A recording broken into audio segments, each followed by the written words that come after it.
दोस्तों, स्वागत है आपका हमारे इस शानदार वीडियो में। आज का ये वीडियो बहुत ही मजेदार होने वाला है।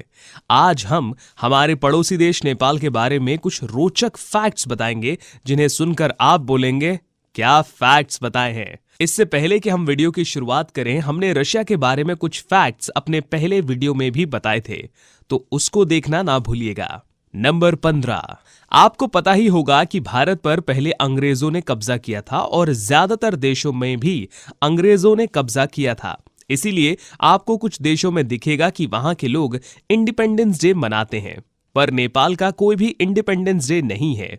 पर ऐसा क्यों? तो दोस्तों, नेपाल एक ऐसा देश है जिस पर आज तक किसी ने कब्जा नहीं किया है।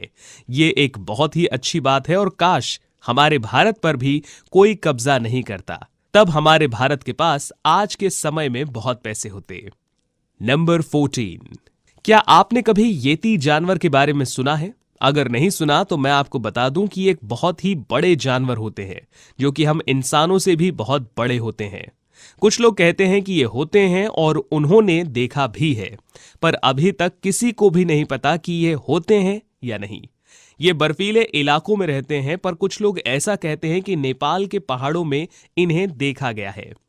पर अभी ये कितना सच है और कितना झूठ, ये किसी को नहीं पता। तो दोस्तों, आपको इसके बारे में क्या लगता है, हमें कमेंट करके जरूर बताइएगा।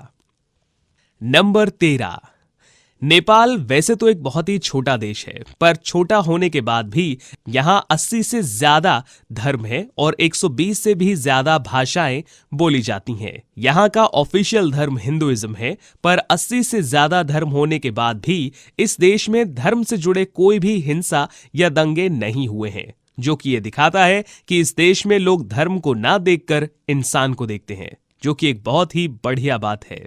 काश हमारे भारत में भी ऐसा हो पाता। नंबर 12, दोस्तों, अगर आप ज्यादातर किसी भी देश में जाओगे तो वहां आपको हमेशा संडे के दिन छुट्टी देखने को मिलेगी, पर नेपाल में ऐसा नहीं है। इधर आपको सैटरडे को छुट्टी मिलती है और ज्यादातर लोग संडे को काम पर जाते हैं, जो कि हमारे देश से बहुत अलग है।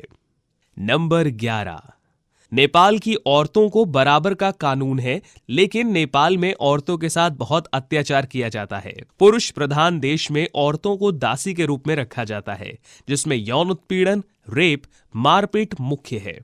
इसी वजह से नेपाल की ज्यादातर औरतें वैश्यावृत्ति का शिकार हो जाती हैं। मासिक पीरियड आने के बाद औरतों का किचन में प्रवेश वर्जित हो जाता है और उन्हें कोई भी छूना पसंद नहीं करता। इस प्रथा को चौपाड़ी कहा जाता है। नेपाल की सुप्रीम कोर्ट ने 2005 में इस पर रोक लगाई थी, जो अब धीरे धीरे सुधर रही है। नंबर 10, अगर आपको एक जगह से दूसरी जगह जाना हो तो आप ट्रेन से भी चले जाते हो, पर नेपाल में कुछ और है दोस्तों। मतलब कि वहां पर रेलवे सिस्टम सिर्फ 59 किलोमीटर का है, और मजेदार बात तो यह है कि आप नेपाल की पूरी रेलवे लाइन को सिर्फ एक ही दिन में घूम लोगे, क्योंकि वो उतनी ही बनी है। नंबर 9, आपने अमेज़न के जंगलों के बारे में तो सुना ही होगा। उधर आपको कई प्रकार के पेड़ पौधे, अनोखे जानवर देखने को मिल जाते हैं। तो वैसे ही नेपाल को एशिया का अमेज़न कहा जाता है। ऐसा इसलिए क्योंकि नेपाल में आपको 5980 अलग अलग पौधों की प्रजाति मिल जाएगी, और उनमें से 250 प्रजाति ऐसी है जो सिर्फ नेपाल में ही पाई जाती है। इतना ही नहीं, आपको यहाँ 870 अलग अलग प्रजाति के पक्षी और 650 से भी ज्यादा प्रजातियों की तितलियां मिल सकती हैं। नंबर 7, नेपाल में आपको 6000 से भी ज्यादा झीलें देखने को मिल जाती हैं, और वह बिजली बनाने के काम में आती है, पर यह बिजली बहुत ही कम है। यहां बिजली का प्रोडक्शन लोगों की जरूरत से बहुत ही कम है, जिसकी वजह से नेपाल में लोगों को 8 घंटों से भी ज्यादा समय तक बिजली के बिना रहना पड़ता है। जी हां दोस्तों, हर रोज 8 घंटे से भी ज्यादा बिजली के बिना। दोस्तों, क्या आप इतने घंटे बिजली के बिना रह लेते हैं? हमें कमेंट करके जरूर बताइएगा।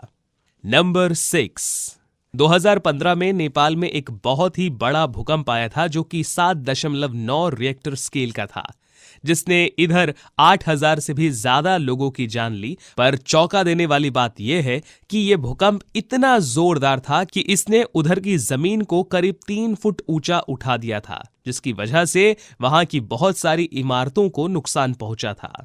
नंबर 5, नेपाल में अलग कैलेंडर का इस्तेमाल किया जाता है जिसको बिक्रम संवत कहा जाता है, जो कि बाकी कैलेंडर से 67 साल 8 महीने आगे है और वहां न्यू ईयर अप्रैल में मनाया जाता है। नंबर 4, नेपाल में आधे से ज्यादा लोगों को करीब एक दिन में 70 रुपए में ही जीना पड़ता है, जिसकी वजह से नेपाल गरीब देशों के लिस्ट में आता है। क्या आप इतने रुपए में रह लेंगे? ये बहुत ही कम है, पर वहां के लोगों को इतने रुपयों में रहना ही पड़ता है। नंबर 4, नेपाल एक ऐसा देश है जहां पर आपको कई सारे पानी के संसाधन मिल जाएंगे। और क्या आपको पता है कि गंगा, ब्रह्मपुत्र और भी बड़ी बड़ी नदियां यहां पर हैं। बड़ी बड़ी नदियां सब नेपाल से ही आती हैं और दूसरे देशों में जाती हैं, और ये सब पानी हिमालयों के पहाड़ों से पिघलकर आता है। क्या आपको पता है कि माउंट एवरेस्ट का असली नाम पीक 15 है? नहीं पता था ना दोस्तों? आशा करता हूं कि अब आपको पता चल गया होगा। नंबर 2, क्या आपको पता है कि नेपाल में ही बुद्धा का जन्म हुआ था, पर उसके बावजूद इधर बुद्धिस्ट लोग बहुत ही कम हैं और हिंदू आपको ज्यादा मिलेंगे। आंकड़ों के अनुसार यहां पर 81% से ज्यादा हिंदू हैं और 9% से ज्यादा बुद्धिस्ट। नंबर 1, नेपाल की गोरखा सेना को बहुत ही ताकतवर माना जाता है। इन्होंने भारत के कई सारे युद्ध में हिस्सा लिया था और अंग्रेज भी इस सेना के साथ लड़ने से डरते थे और इन्हें बहुत ही ताकतवर मानते थे, जिसकी वजह से वर्ल्ड वॉर सेकेंड में अंग्रेज कुछ गोरखा ट्रूप्स को अपने साथ ले गए थे ताकि वो जंग जीत सकें। दोस्तों, नेपाल एक बहुत ही बढ़िया और खूबसूरत देश है। आप यहां पहाड़ों के बीच घूम सकते हो या फिर वहां पर दुर्लभ जानवरों को देख सकते हो। ये महंगा देश नहीं है और आपको इधर घूमने में भी मजा आएगा। नेपाल में हर साल कई सारे पर्यटक घूमने आते हैं। दोस्तों, आपको ये वीडियो कैसी लगी और ये फैक्ट कैसे लगे? अगर आपको ये सब अच्छे लगे हों तो इस वीडियो को लाइक करना मत भूलिएगा और चैनल को याद से सब्सक्राइब करते रहिएगा, क्योंकि हम ऐसी ही बढ़िया और मजेदार वीडियोस लाते रहेंगे।